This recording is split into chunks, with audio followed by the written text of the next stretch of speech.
வணக்கம். சற்று முன் கிடைக்கப்பெற்ற மிக முக்கியமான செய்தி ஒன்று வெளியாகியுள்ளது.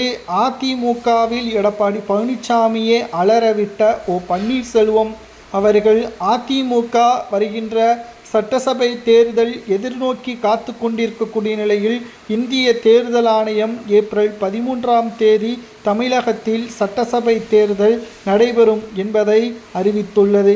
2026 சட்டசபை தேர்தலில் திராவிட முன்னேற்ற கழகத்திற்கு நிச்சயம் தோல்வியை ஏற்படுத்தக்கூடிய வகையில் ஆட்சி அதிகாரத்தை அதிமுக பெறும் என்ற நம்பிக்கையும் தற்பொழுது இருக்கிறது.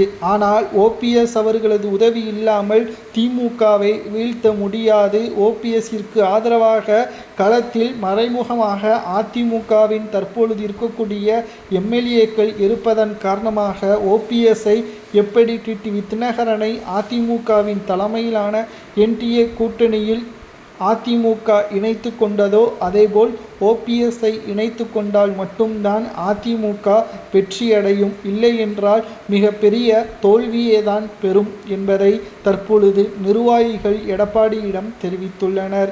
எடப்பாடி பழனிசாமி அவர்களுக்கு என்ன பயம் என்றால், ஓபிஎஸ் அவர்கள் மீண்டும் அதிமுகவிற்குள் வந்தால் தனது அதிகாரங்கள் பறிபோகிவிடுமோ என்ற ஒரு அச்சமும் எடப்பாடி பழனிசாமி அவர்களுக்கு இருக்கிறது.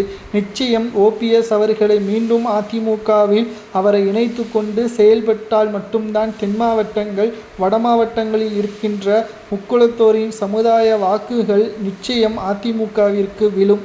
இல்லை என்றால் அவர்களது ஆதரவுகள் இல்லை என்றால் தென் மாவட்டங்களில் அதிக வாக்குகளை பெறும். ஆனால் வெற்றியடைவது கடினம்தான் என்ற தகவலும் தற்பொழுது கிடைக்கப்பெற்றுள்ளது. 2026 சட்டசபை தேர்தல் அரசியல் களத்தில் ஒரு திருப்புமுனையாக அமைந்துள்ளது.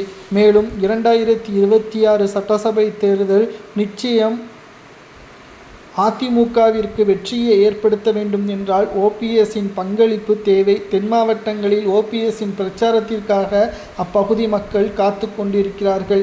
ஓபிஎஸ் அவர்கள் எந்த கட்சிக்கு ஆதரவுகளை கொடுக்கிறாரோ அந்த கட்சிக்கு நிச்சயமாக மக்களின் ஆதரவோடு பெரும்பான்மையை நிரூபிக்கக்கூடிய வகையில் ஓபிஎஸ்ஸின் ஆதரவுகள் அந்த கட்சிக்கு கிடைக்கும். அதை எடப்பாடி பயன்படுத்தி கொள்ள வேண்டும்.